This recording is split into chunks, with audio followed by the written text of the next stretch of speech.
Pera ng bayan, pera ng tao ang nagnakaw po sa tanghaling tapat.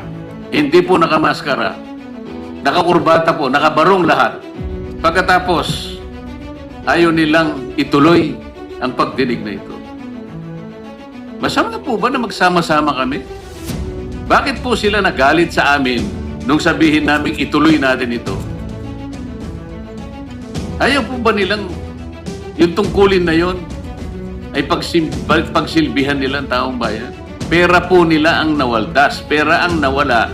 Katungkulan po natin na hanapin yon, alang-alang sa sinumpaan naming tungkulin na ang ating mamamayan ang mauuna sa lahat ng bagay.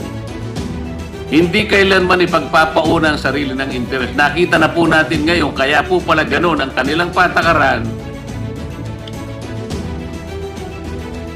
Sangkot pala yung marami sa kanila. So kami po ngayon ay magpapasalamat sa inyo. Kung tayo po ipapala rin, magkikita-kitang muli sa susunod na pagdinig. Sana may pagpatuloy natin para mabuksan lahat ang dapat na buksan.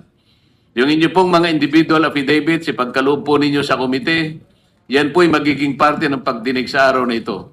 Sana'y kasihan po tayo ng Panginoon Diyos sapagkat ang ginagawa natin ay para sa bansa. At kami ay naniniwala na ang inyong pagsasakripisyo at pagsasakit ay hindi po mawawala ng katuturan.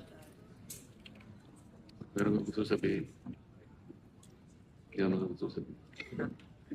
Mr. Chairman, may I suggest we simply suspend instead of adjourn so that the invitations are still valid live and then Pinaldas